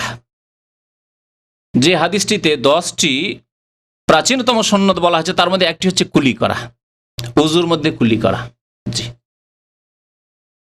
খাওয়ার পরে কুলি করা, খাওয়ার পরে তো আছে, এটা তো করেই, লোকেরা করবে মুখ পরিষ্কার করার জন্য, কিন্তু বিশেষ করে ওযুর মধ্যে গোসলের জন্য, ফরজ গোসলের জন্য ওযু হোক আর এমনি ওযু হোক, এই কুলি করা একটি। আর একটি বিষয় হচ্ছে নাকে পানি দেওয়া। এই দুইটি বিষয় সম্পর্কে অনেক আইম্মায়ে কেরামের মত যেটি ওয়াজিব, কারণ নবী করিম সাল্লাল্লাহু আলাইহি ওয়াসাল্লাম এগুলির বড় তাকিদ করেছেন। যখন তুমি ওযু করবে, নবী সাল্লাল্লাহু আলাইহি ওয়াসাল্লাম একটি হাদিস, ইযা তাওয়াদ্দাতা, যখন তুমি ওযু করে ফামাজমেজ, অবশ্যই কুলি করবে। একজন মুসলিম 5 ওয়াক্ত নামাজ পড়ে, কমপক্ষে 5 বার কি করে? ওযু করে, তাহলে 5 বার কুলি করে। পক্ষান্তরে একজন যে কোনো অমুসলিমকে নেন আপনি, ইহুদি হোক, খ্রিস্টান হোক, আর কি বলে আপনার হিন্দু, যে কোনো বিজাতি হোক, দেখুন তো সারা দিনে কখন কুলি করে? শোয়ার সময় তো করে না, খাওয়ার পর একটু করলো না করলো তো মুখটা ধুয়ে নির্বাস হয়ে গেল। আজকাল তো আবার ফ্যাশন শুরু হয়েছে টিস্যুতে মুছে নেওয়া, তো ওটাও হয়তো হয় না। চামচে খাওয়া, তাহলে ওটাও তো হয় না। চামচে খেলো, হাতে তো কিছু লাগলো না, মুখখানে একটু মুছে নিলে হয়ে গেল, তাহলে খাওয়ার পরেও তো কুলি হলো না তাদের। আচ্ছা, হয়তো ভোরে উঠে একটু মুখে পানি দিল তো দিল, না তো চোখে পানি দিয়ে বেরিয়ে গেল, কাজই করবে, ঠিক না? তাহলে দেখেন একজন অমুসলিম কত অপরিষ্কার অমুসলিম, আর একজন মুসলিমকে দেখুন, আল্লাহর বান্দাকে দেখুন, যে 5 বার আল্লাহ ফরজ করে তার জন্য মুখমণ্ডল, যেগুলি দিয়ে যে কোনো জার্ম, যে কোনো জীবাণু আক্রমণ করতে পারে, অ্যাটাক করতে পারে শরীরের উপরে, সেগুলি হচ্ছে হাত, না হয় মুখমণ্ডল, ঠিক না, না হয় পায়ের তলা দিয়ে কোনো জীবাণু আক্রমণ করতে পারে। সুতরাং এগুলিকে কি করা হয়েছে? ধুইতে বলা হয়েছে, হাত ধুইতে বলা হয়েছে। হাত দিয়ে কোনো জীবাণু মুখে যেতে পারে, মুখমণ্ডল ধুইতে বলা হয়েছে, কুলি করতে বলা হয়েছে, পা ধুইতে বলা হয়েছে। তাহলে একজন মুসলিম যদি সত্যিকার ভালো মুসলিম হয়, তাহলে কত জীবাণু থেকে নিরাপদ মুক্ত থাকবে, চিন্তা করুন। এই 5 ওয়াক্ত নামাজ যদি কায়েম করে আর ওযু করে, তাহলে। কিন্তু বেনামাজি মুসলিমদের সমান না, একই সমান, যেহেতু সে ওযু করে না, নামাজ পড়ে না, ওযু করার প্রয়োজন হয় না, মুখ ধোয় না। তো কুলি করা এবং নাকে পানি দেওয়া। নবী করিম সাল্লাল্লাহু আলাইহি ওয়াসাল্লাম এমনকি রোজার অবস্থায় নাকে পানি দিলে, বেশি গড়গড়া করলে পানি ভিতরে যাওয়ার আশঙ্কা আছে, তবুও নবী সাল্লাল্লাহু আলাইহি ওয়াসাল্লাম বলছেন, ওয়া বালিগ ফিল ইস্তিনশাকি ইল্লা আন তাকুনা সাইমান, তোমরা বেশি করে নাকে পানি টানবে, পানি দেবে, তবে রোজার অবস্থায় থাকলে একটু ইল্লা আন তাকুনা সাইমান, একটু সাবধান, যাতে ভিতরে পানি না চলে যায়। তাহলে রোজার অবস্থা তো নাকে পানি দিতে হবে, কুলি করতে হবে, কিন্তু খুব বেশি করে নয়। যাতে ভিতরে পানি না চলে যায়, তোমার রোজার ক্ষতি না হয়। 10 নম্বরে হচ্ছে নবী করিম সাল্লাল্লাহু আলাইহি ওয়াসাল্লামের হাদিসে হচ্ছে গাসলুল বারাজিম। বারাজিম বলে অঙ্গ প্রত্যঙ্গের যেগুলি জোড় রয়েছে, বিশেষ করে হাতের জোড়, এই যে জোড়গুলি রয়েছে, আমরা এই দিক সাধারণত ধুই, কিন্তু এইদিকে যে এই জায়গাগুলো রয়েছে, এই জায়গাগুলো রয়েছে বা আঙ্গুলের জোড়গুলি রয়েছে, এগুলি ধুইতে বলা হয়েছে। এছাড়া অন্যান্যগুলিকে সামিল করেছেন উলামায়ে কেরামরা এর অর্থে, যেমন কানের মাসাহ, যারা উজু করে কানের মাসাহ করে, কানের মাসাহ করতে গিয়ে যে কানের আপনার বাহির ভাগ এগুলিতে উঁচ নিচ রয়েছে, মাসাহ ছাড়া কিন্তু এগুলোতে পরিষ্কার পরিচ্ছন্ন তার কোনো চান্স নেই। যেই ব্যক্তি উজু করে না, মাসাহ করে না, বছরকে বছর হয়তো তার কানে হাত যাবে না গোসল ছাড়া, হ্যাঁ, ঘাও হয়ে যায় অনেকের। তাহলে এই অংশগুলিও এই আদেশের সামিল, প্রাচীনতম সুন্নতের সামিল এগুলি। তাছাড়া শরীরের বেশ কিছু জায়গা রয়েছে যেগুলি গ্রন্থি জোড় রয়েছে, জোড় থাকার কারণে সেটা অনেক সময় ঢাকাই থেকে যায়। যেমন এই জায়গাটি রয়েছে, এই জায়গাটিতে ময়লা বেশি বাঁধে, এখানে ময়লা নেই, আছে কি ময়লা নেই, কিন্তু এখানে ময়লা থাকতে পারে, এই জায়গাটিতে ময়লা থাকতে পারে, এই হয়ে থাকছে। তারপরে ঘামছে, তখন ওই ধুলো বালিগুলি এখানে চলে আসছে। দেখবেন যারা সাংসারিক কাজ করেন বা মাঠে ঘাটে কাজ করেন, তাদের এগুলিতে ধুলো বালি ময়লা জমে থাকে, গ্রীষ্মকালে বিশেষ করে দেখতে হবে, থাকে না? এই জায়গাগুলিকে ধুইতে বলা হয়েছে। তারপরে হাঁটুর নিচে, এটা তো না হয় উজুতে ধুলে, হাঁটুর নিচে এই যে ভিতর দিকে এগুলিতে কত ময়লা আর কত গন্ধ থাকে, যদি এইগুলি গোসল করার সময় খেয়াল না করেন, শুধু পানিটা ঢেলে দিলেন শরীরে, তাহলে কিন্তু পরিষ্কার হলো না। কিন্তু ওই দিকটা যদি খেয়াল করেন যে নবী করিম সাল্লাল্লাহু আলাইহি ওয়াসাল্লাম বলেছেন গাসলুল বারাজিম, যেগুলি অঙ্গ প্রত্যঙ্গের জোড় রয়েছে, গ্রন্থি রয়েছে, হ্যাঁ, সেগুলি মোড়ানো জায়গা রয়েছে, সেই জায়গাগুলিকে ভালো করে পরিষ্কার পরিচ্ছন্ন করে নেওয়া, তাহলে আপনার এই দুর্গন্ধ কমে আসবে, ময়লা বালি বা আবর্জনা যেগুলি রয়েছে সেগুলি দূর হয়ে যাবে। এই সুন্নতের উপর আমল করলে এই কাজগুলি হবে। তো এই ছিল নবী করিম সাল্লাল্লাহু আলাইহি ওয়াসাল্লামের বেশ কিছু আদেশ যা আপনাদের সামনে উল্লেখ করা হলো। এখন ওই হাদিসগুলি শুনিয়ে দিচ্ছি, সময় শেষ হতে যাচ্ছে। আবু হুরায়রা রাদিয়াল্লাহু তাআলা আনহু বর্ণনা করেছেন, হাদিস বুখারী মুসলিমে রয়েছে, সেই হাদিস রয়েছে আল ফিতরাতু খামসুন বা খামসুম মিনাল ফিতরাহ, দুই রকমের হাদিসটি বর্ণিত হয়েছে যে 5টি প্রাচীনতম সুন্নত রয়েছে, 5টি প্রাচীনতম সুন্নত রয়েছে। একটি হচ্ছে আল খেতান, খাতনা করা, ওয়াল ইস্তেহদাদ মানে ব্লেড ইস্তেমাল করা বা খুর ব্যবহার করা, অর্থাৎ নাভির নিচের লোম বা চুল পরিষ্কার করা, বিস্তারিত আলোচনা হয়ে গেছে। ওয়ানাতফুল ইবদ এবং বগলের চুল উঠিয়ে ফেলা, ওয়া তাকলিমুল আজফার নখ কাটা, ওয়া কাসসুশ শারিব এবং মোচ ছোট করা, মুত্তাফাকুন আলাইহ। মা আয়েশা রাদিয়াল্লাহু তাআলা আনহা যে হাদিসটি বর্ণনা করেছেন, মুসলিম শরীফে রয়েছে, নাসাইতে রয়েছে, অন্যান্য হাদিস রয়েছে, বুখারীতে নেই, মুসলিম শরীফে রয়েছে। আয়েশা রাদিয়াল্লাহু তাআলা বলছেন, কালা রাসূলুল্লাহ সাল্লাল্লাহু আলাইহি ওয়াসাল্লাম, আল্লাহ রাসূল সাল্লাল্লাহু আলাইহি ওয়াসাল্লাম বলেছেন, আশরুম মিনাল ফিতরাহ, 10টি হচ্ছে প্রাচীনতম সুন্নত। তার একটি হচ্ছে কাসসুশ শারিব, মুসকাটা, যা আগের হাদিসে এসেছে। আর একটি হচ্ছে ইফাউল লাহিয়া, দাড়ি বাড়ানো, যেটা আগের হাদিসে আসেনি, দাড়ি বাড়ানো। ওয়াসসিওয়াক, মিসওয়াক করা, যা আগের হাদিসে আসেনি। তাহলে কটি হলো? 7টি হলো, ওই আগেরটির সাথে ধরলে। ওয়াস্তেনশাকুল মা, পানি নাকে নেওয়া, নাকে পানি টানা, নাক পরিষ্কার করা, নাকে পানি দিয়ে নাক পরিষ্কার করা, এটি একটি হলো। কতটি হলো? 8টি হলো। তাহলে ওয়াকাসুল আজফার, নখ কাটা হয়ে গেছে। ওয়াকাসুল বারাজিম, শরীরের যে গ্রন্থিগুলি রয়েছে, জোড়গুলি রয়েছে, সেগুলি যেখানে চামড়াগুলি জড় জড় হয়ে রয়েছে অথবা ভিতরে রয়েছে, লুকিয়ে রয়েছে, সেই জায়গাগুলিকে বেশি পরিষ্কার পরিচ্ছন্ন রাখা, খেয়াল রাখাগুলির। কটা হলো? তাহলে 9টি হয়ে গেল। ওয়ানাতফুল ইবদ, বগল হয়ে গেছে। ওয়াহালাকুল আনা হয়ে গেছে, নাভির নিচের চুল কাটা হয়ে গেছে। ওয়ান্তেকাসুল মা, আর একটি বলেছেন নবী সাল্লাল্লাহু আলাইহি ওয়াসাল্লাম, ইন্তেকাসুল মা মানে হচ্ছে ইস্তেঞ্জা করা, ইস্তেঞ্জা করা, পেশাবের পরে, পায়খানার পরে ঢেলা কলুক পাথর ব্যবহার করাও জায়েজ আছে, কিন্তু পানি দিয়ে পরিষ্কার করা এটি হচ্ছে প্রাচীনতম সুন্নত এবং এতে বেশি পরিষ্কার পরিচ্ছন্নতা রয়েছে। আম্বিয়া কেরাম আলাইহিমুস সালাতু ওয়াস সালামের সুন্নত, এটি হচ্ছে অতিরিক্ত। এটা দিয়ে কত হয়ে যাবে? 10টা হলো। আর মুসআব তাবেঈ, তিনি বর্ণনা করতে গিয়ে ভুলে গেছেন যে আরেকটি কি আছে, কারণ এই হাদিসে 10টি হয়নি, 9টি হয়েছে। তো কারণ আগের হাদিসে যে মোচের কথা আছে যেটা এখানে আসেনি। তো বলছেন ওয়ানাসিতুল আশেরা, আমি 10 নম্বর ভুলে গেছি। 10 নম্বরটা বলে ইল্লান তাকুন আল মাজমাজ, 10 নম্বর ভুলে যাওয়ার পরে তিনি তার ধারণায় বলছেন যে মাজমাজা কুলি করা হইতে পারে, কুলি করা হতে পারে। তো কুলি করা দিয়ে তিনি 10টা এখানে পূরণ করলেন। আর আগের হাদিসে এই কুলি করার পরিবর্তে রয়েছে খাতনা করা, এখানে কিন্তু খাতনা করা নেই। জি, এই হাদিসের ভাষ্য করতে গিয়ে ভাষ্যকারগণ ইমাম নওয়াবী রহমতুল্লাহ আলাইহি আরো আইম্মায়ে কেরামগণ তারা বলেছেন যে তিনি তার ধারণায় বলেন ভুলে গিয়েছিলেন, এবং তার ধারণা বলছে যখন একটা চলে আসলে নাকে পানি দেওয়া, তো মনে হয় এটা 10 নম্বরটা হবে কুলি করা। কিন্তু তারা বলছেন যে হয়তো এখানে নবী সাল্লাল্লাহু আলাইহি ওয়াসাল্লাম খাতনা করার কথাই বলেছেন, অথবা কুলি করাও হইতে পারে এখানে, আর খাতনা করার কথা যেহেতু আরেক হাদিসে চলে এসেছে, তাহলে 10টিতে সীমিত থাকলো না, 11টি হয়ে গেল মোট, তাহলে 11টি বিষয় হয়ে গেল। এগুলি হচ্ছে প্রাচীনতম সুন্নাত যা আম্বিয়া কেরাম আলাইহিমুস সালাতু ওয়াস সালামরা করেছেন, বিশেষ করে ইব্রাহিম আলাইহিস সালামের জামানা থেকে শুরু করে, বিশেষ করে কারণ তার থেকে প্রমাণ রয়েছে। আখরাজাহু মুসলিম, হাদিসটা মুসলিমের।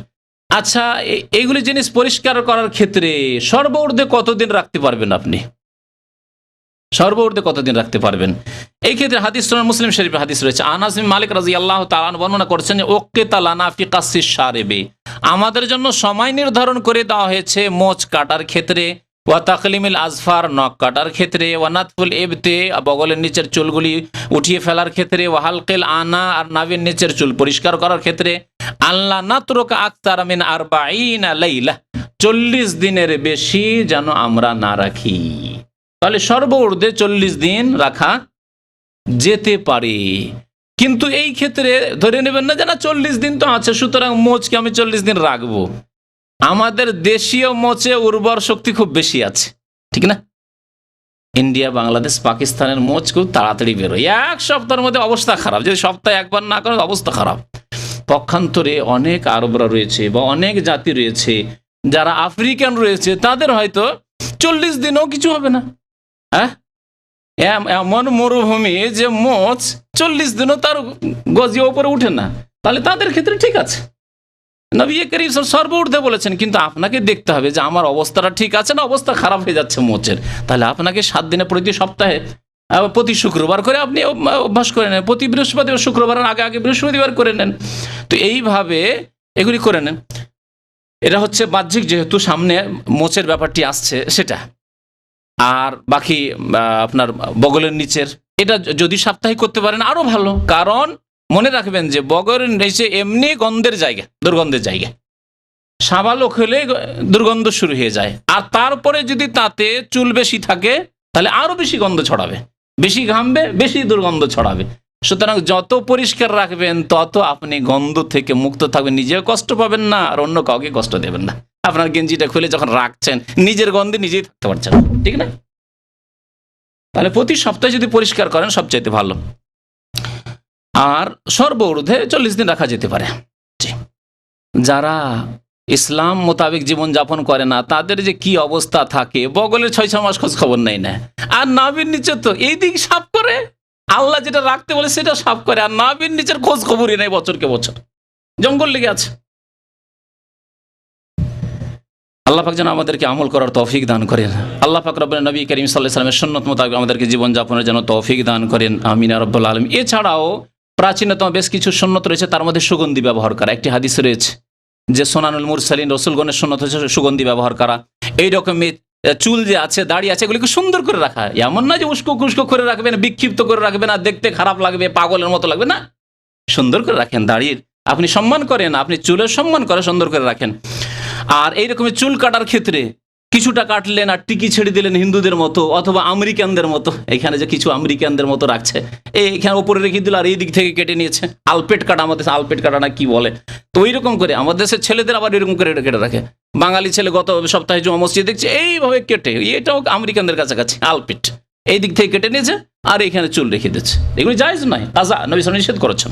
চুল কাটলে পুরো মাথা থেকে কাটতে হবে। এই রকমের যাদের দাড়ি সাদা হয়ে গেছে অথবা মাথার চুল সাদা হয়ে গেছে, সেগুলিকে মেহেন্দি দিয়ে, কালো করা নয়, মেহেন্দি দিয়ে সেগুলিকে, মেহেন্দির ঘাস তো বুঝেনি, মেহেন্দি পাতা এই দিয়ে রঙিয়ে নেওয়া, এবং তার সাথে যে কাতাম যেটা কালো এবং এই মেহেন্দি দুটো মিক্স করে যদি ব্রাউন হয় তবু অসুবিধা নেই। নবী করিম সাল্লাল্লাহু আলাইহি সাল্লামের কাছে আবু বকর রাদিয়াল্লাহু তাআলা তার আব্বাকে যখন নিয়ে আসলেন, তখন তিনি বলেছিলেন গাইয়্যিরু হাযা বিশাইইন, তার বাবার দাড়ি চুল সব সাদা হয়ে গিয়েছিল, এটাকে তুমি পরিবর্তন করে দাও। সুতরাং এটি সুন্নত, জরুরি নয়, কিন্তু দাড়ি সাদা বা চুল সাদাকে মেহেন্দি দিয়ে রঙিয়ে নাও এটি হচ্ছে সুন্নত। ওয়াজতানিবুস সাওয়াদ, কালো থেকে বেঁচে থাকবে। তাহলে কালো কলপ লাগানো বা কালো দিয়ে একেবারে কালো করে নেওয়া সাদা দাড়িকে সাদা চুলকে, এটি জায়েজ নয়। এতে রয়েছে ধোঁকা, এতে রয়েছে প্রতারণা। হ্যাঁ, বিশেষ করে যদি কেউ বিয়ে করতে যায় এরকম কালো করে যায় তো একেবারে খেয়ানত রয়েছে। হ্যাঁ, তো জায়েজ নয়। তাছাড়া আল্লাহ পাক রব্বুল আলামিন যেভাবে রেখেছেন, যেভাবে আদেশ করেছেন, রাসূলুল্লাহ যেভাবে আদেশ করে সেইভাবে আপনাকে চলতে হবে। সুতরাং কালো করা জায়েজ নয়। আজকাল বহু মুসলিম রয়েছে যারা দাড়ি কালো করে, যারা চুল কালো করে, এটি জায়েজ নয়। মোচকে কালো করে, এসব করবেন না। আল্লাহ যেন আমাদেরকে হিদায়াত দান করেন, আমাদেরকে সঠিক পথে চলার জন্য তৌফিক দান করেন। আমিন ইয়া রাব্বাল আলামিন। সাল্লাল্লাহু আলা নবিয়িনা মুহাম্মদ ওয়া আলা আলিহি ওয়া সাহবিহি আজমাইন।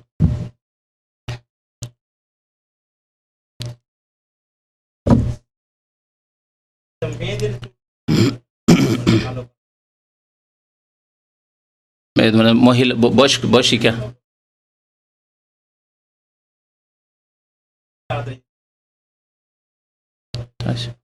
এই ব্যাপারে যেহেতু নবী সাল্লাল্লাহু আলাইহি ওয়াসাল্লামের কোনো নিষেধাজ্ঞা নেই, সুতরাং এই ক্ষেত্রে নাজায়েজ বলা যাবে না। আর মহিলাদের যেহেতু সৌন্দর্য অবলম্বন করা এটি ভালো জিনিস, সুতরাং বলা যেতে পারে যে জায়েজ রয়েছে তাদের জন্য। আচ্ছা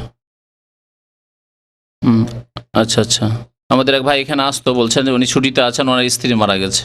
আল্লাহ যেন জান্নাতবাসী করেন, গুনাহ খাতা যেন মাফ করে দেন। আল্লাহ পাক রব্বুল আলামিন যেন কবরের জীবনকে সুখী করেন, আল্লাহ আখিরাতকে যেন সুখী করেন, আল্লাহ যেন রহমত নাজিল করেন। গালের ওপর, চেহারার ওপর যে দাড়ি রয়েছে সেটা দাড়ি, এটা চাচা করা জায়েজ নয়। একবারে এই দিক থেকে চাচতে চাচে নামিয়ে নিল, তারপরে নিচে থেকে যেটা আপনার গলার উপরে হালাকার উপরে আছে সেটা করা যেতে পারে, কিন্তু আপনার এটাকে এত হালকা করে শুধু এই হাড্ডিটার উপরে রাখলো, এই যে হাড্ডিটা রয়েছে এই হাড্ডির উপরে রাখলো চিকন করে, এটা জায়েজ নয়। জি, কিন্তু ওপর থেকে যে আমাদের দেশের এক শ্রেণীর আলেমরাও করে। মুশকিলটা হচ্ছে আমাদের দেশের আলেমগুলি ওপর থেকে চেঁচে এইভাবে রাখে, জায়েজ নয়।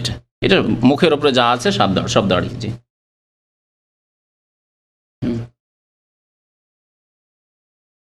বলছেন যে আমাদের দেশে প্রাচীনতম কিছু সুন্নত পালন করতে গিয়ে অনুষ্ঠান করে, বিশেষ করে খাতনার অনুষ্ঠান, তাই না? মুসলমানের দাওয়াত, এই খাতনার দাওয়াত সুন্নত নয়, বরং সুন্নতের বিরোধী কাজ। সুতরাং খাতনার দাওয়াত করবেন না। মুসলমানের দিনে আত্মীয় স্বজন সবকে দাওয়াত দিয়ে আর তাদের কাছ থেকে গিফট উপহার নেওয়া হয়। গিফট ছাড়া তো আজকাল আসতেও পারবে না দাওয়াত দিতে। হোটেলে আসলে তো পয়সা নিয়ে আসতে হবে পকেটের, পয়সা না নিয়ে আসলে তো পয়সার চাইতে বেশি দামি মূল্যবান গিফট উপহার নিয়ে আসতে হবে। তো এই অবস্থা, তো এগুলি জায়েজ নয়। খাতনার জন্য দাওয়াতের কোনো প্রমাণ নাই, সুতরাং এটি একটি বিদআত। এই কুপ্রথাকে উঠিয়ে দেন আমাদের দেশ থেকে। জি, নিজের পরিবার থেকে উঠিয়ে দেন। আমাদের সমাজে ছিল, আলহামদুলিল্লাহ আমরা উঠিয়ে দিচ্ছি, এগুলি করি না। তো আপনি ওইভাবে চেষ্টা করেন, আপনার নিজের বাড়ি থেকে শুরু করেন, আর এই খাতনার বিদআতি দাওয়াতকে উঠিয়ে দেন।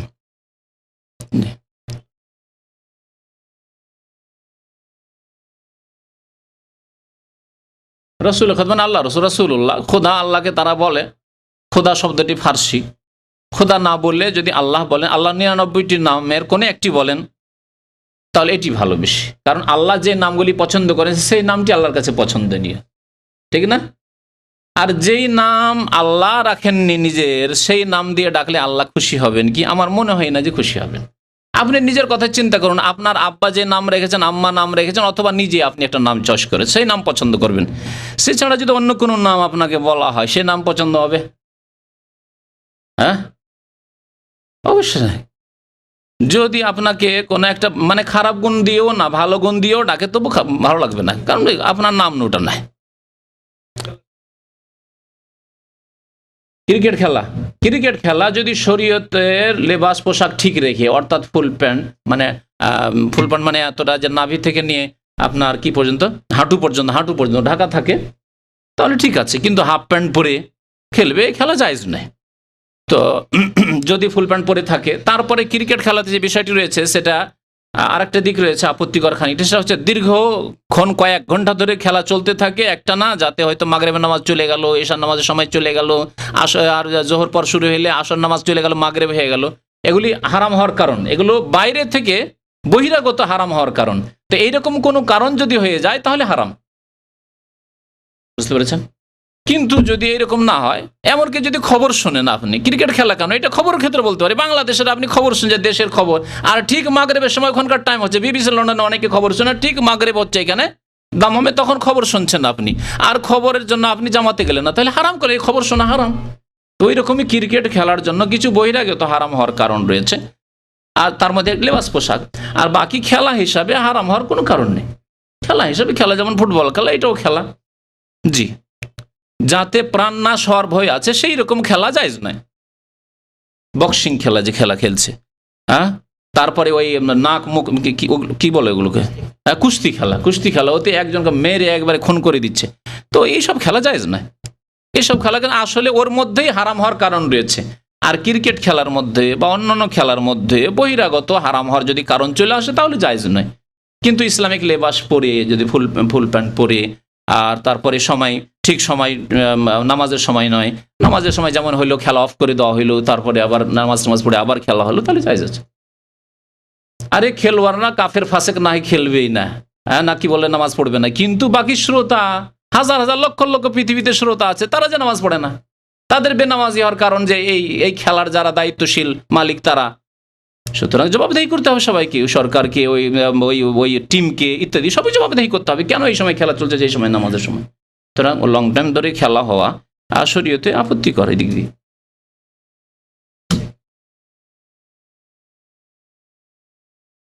বলছে যে আমাদের দেশে খাতনা করার সময় আকিকা করার সময় খাতনা করে না, খাতনার সময়, খাতনার সময় মানে কখন? 7 দিনে খাতনা করলে তো ঠিক আছে।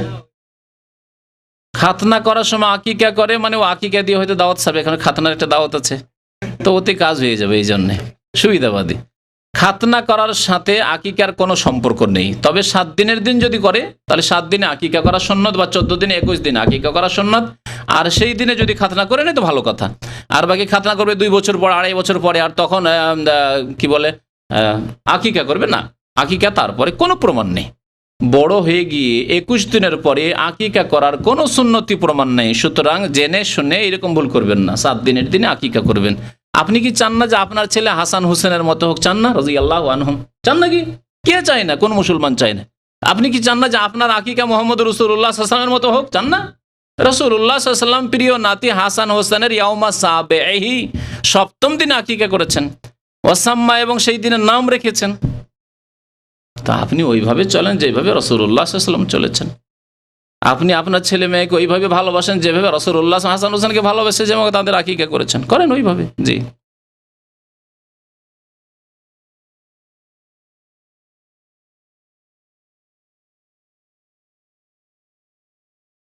বলছেন যে মোহাম্মদ রাসূলুল্লাহ সাল্লাল্লাহু আলাইহি ওয়াসাল্লামের নাম শুনলে আমাদের দেশে অনেকেই বৃদ্ধ আঙ্গুলে চুমন দেয়। হ্যাঁ হ্যাঁ, আচ্ছা, চোখে লাগিয়ে তারপর চুমন দেয় না, আগে চুমন দিয়ে চোখে লাগায়? আলহামদুলিল্লাহ, বিদাতীদের থেকে দূরে থাকাই ভালো, না জানাই ভালো। তবে মানুষকে সাবধান করার জন্য জানা জরুরি হয়ে যাচ্ছে। দেখেন, কথা হচ্ছে এটি বিদাত, তাদের ভ্রান্ত ধারণা যে এইরকম করলে বৃদ্ধাঙ্গুল দিয়ে চোখের জ্যোতি বাড়বে।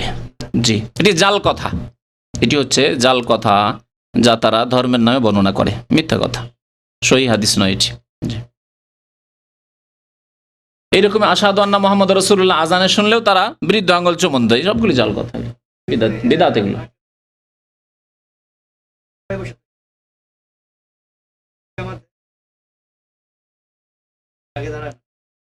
আশহাদু আন্না মুহাম্মাদুর রাসূলুল্লাহ না, বরং সুন্নত হচ্ছে কাদ কামাতিস সালার সাথে সাথে দাঁড়ায়। তার আগে দাঁড়িয়ে গেলে দাঁড়াতে পারে, কিন্তু কাদ কামাতিস সালাহ মানে নামাজ দাঁড়িয়ে গেছে তখনই দাঁড়াবে।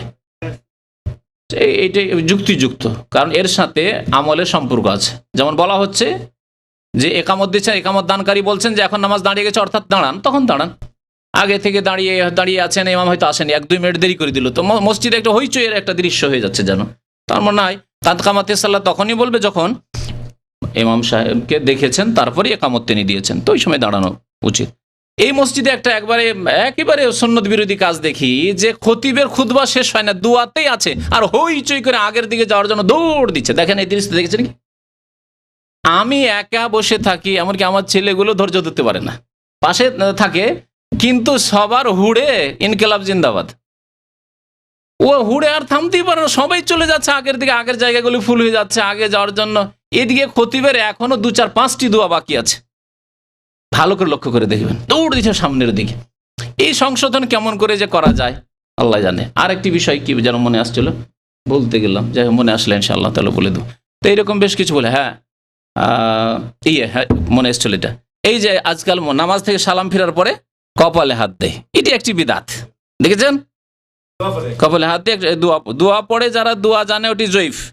আর আরেকটা পড়ে ইয়া নৌরি না কি পড়ে, ইয়া কবিও ইয়া কবি ইয়া কবিও, হ্যাঁ জি জি জি, এইসব বিদাত, সব কোনো প্রমাণ নেই হাদিস, শুনে রাখুন ভালো করে। ওগুলি মকসুদুল মুমিনের জাল কথা, আর এইরকমই যতগুলি জাল কিতাব আছে ধর্মের নামে, ওইসব জাল কথাবার্তা। সুতরাং এই যে করা, আমাদের এক ভাই একটা বক্তা আছে এখানে, উর্দু বক্তা, তো খুব মজার কথা বলেছিল, আমাকে খুব ভালো লেগেছিল, আপনাদের শুনিয়ে দিই। বলছে যে নামাজ পড়ার পরে বিদাতি মাথায় কেন হাত দেয়, মাথায় হাত দেওয়া এটা চিন্তার লক্ষণ।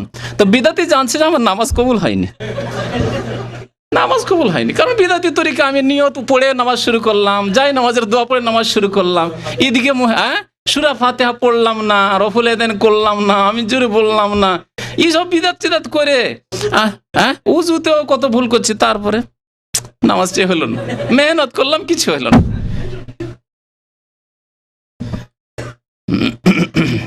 সাল্লাল্লাহু আলা নবিয়িনা মুহাম্মদ ওয়া আলা আলিহি ওয়া সাহবিহি আজমাইন।